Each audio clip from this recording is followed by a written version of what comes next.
içim susur. Bugün içim danışmır, sözlerim boğulur. Gülüşlerim saxtadır, ürəyim yorulur.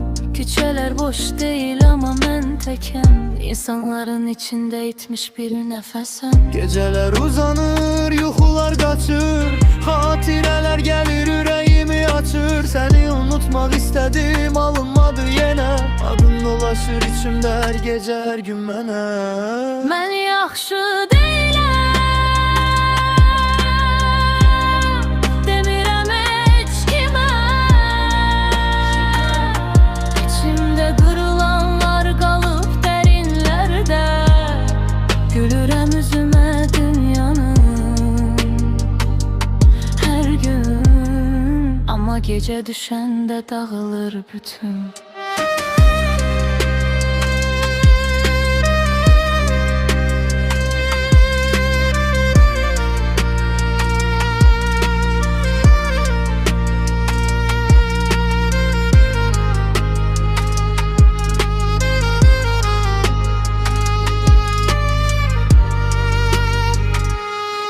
Saatlar keçir ama vaxt dayanıb. Sanki dünənlə bugün arasında qalmışam. Ki nə geri dönə bilirəm, nə də irəli gedirəm. Bir çıxış axtarıram amma tapa bilmirəm. Dost dediklərim yox oldu yavaş yavaş. Qaldım özümlə sükut mənə yoldaş. Ümidlərim azalıb içim buz kimi. Hər şey eyni gəlir, həyat boş kimi. Mən yaxşı deyiləm, demirəm heç kimə.